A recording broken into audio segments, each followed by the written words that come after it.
Ayan na yan.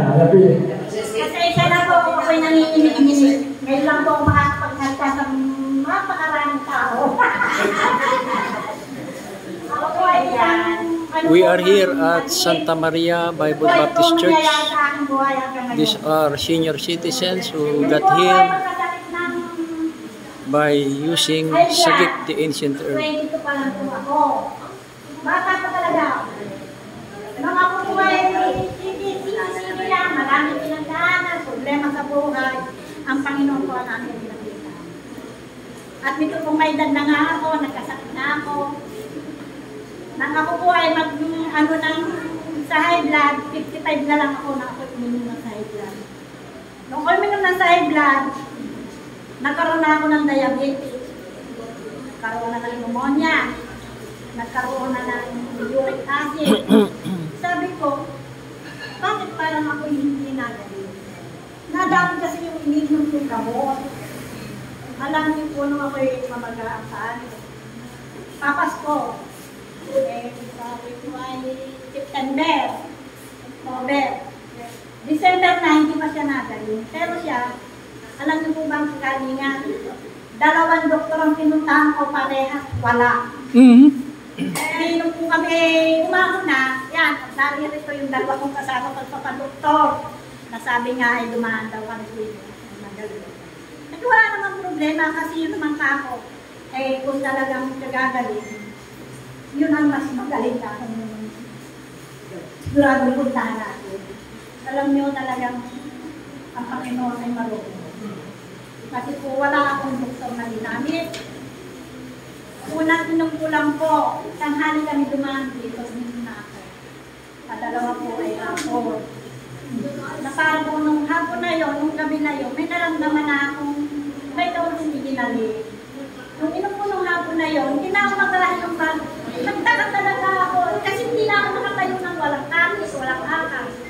Nagtayo po po nung hapon umaga, tapos anak, parang nagalay. Tayo talaga ako. Sabi, inayin mo ngayon, wala pa rin. Sabi, hindi ka natin maghapon. Sabi ko ganyan. Ay alam niyo po baga, hindi lunis na nga, may mga doktor na. Sabi ko nung umagay na, kung na muna, try pala yung pati natin. Kinapapasa naman, nagpunta yung aking pisa, nakasiste. At siya yung nagkaganon din ang paa, kaya lang nagpa-doktor siya. Sabi daw ng doktor, tuloy. Ayaw ko man nagpaputo, pero ganun-ganun din ko. Isipin nyo to, pagkain to. Wala naman ibabaw niya, nana. Ito, namagana rin. Na hindi ko sinakikita sa mga anak ko, baka nervyos eh. Ay baka sabihin kayo na, yung isa kong anak sa Maynila, nakakunta ng mga doktor. At doon daw ako pag-asin. Yun po, baka putulin yung pa ako. Sabi ko ganyan. Sabi ko, mamamatay na ako nang hindi ko yung pa ako. Alam niyo po ba, ilang araw lang talaga, malaki ko ang idinating ng tao. At ang makakatuwa ko, talagang 300, gumaling ang pa ako. Sabit. Yung malaki. Ang maintenance ko hindi ba? Pero pa ko yung panturog. Hindi ko kayo maniniwala. Wala na akong ginagamit kahit. Hawakan mo. Sa mga sentral at ako'y nagpapatapon pa rin. Ay, totoo yan. Hindi ko ako nagsisinungaling. Yung insulin ko talaga sa buwan ako. So hawakan nyo nga na yung sagip na nagpagaling sa inyo. Ipakita nyo rito. Yan. Yan. May ako yung meron pang yan i-share sa inyo. Yung maintenance ko ho. Sa pneumonia, diabetic nga, sa high blood, sa uric, at saka cholesterol. Isipin nyo na walang lahat yun. Amen.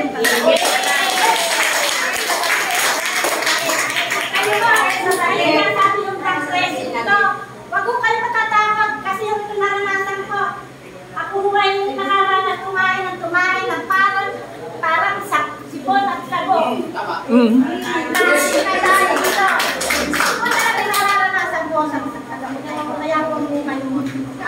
Pasensya na ho kayo sa akin. Pero ang sasabihin ko sa inyo, talaga ho, kayo ay may tiwala at may paniniwala sa Panginoon. Yes, unang-una po siya. Magaan sa atin. Kasi kung tayo papagamot, wala rin tayong tiwala sa ating gagamot. Hindi rin po tayo gagaling. Yun po ang number 1 sa atin. At ngayon nga po, kaya po sa inyo, ang ating pong sakit, kung talagang kayo ay magkaramdaman ng mabigat, gagaling kayo sa wala po ng bayad kasi libre ho ito eh. Oh, yeah.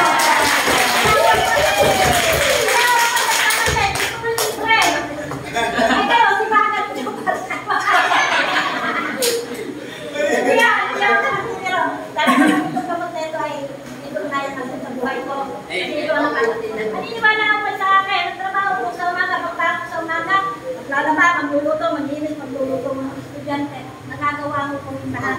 Hindi ako nakakawa sa Oh, ang bihis.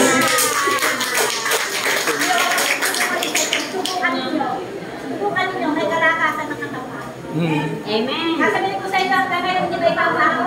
Pero mayaan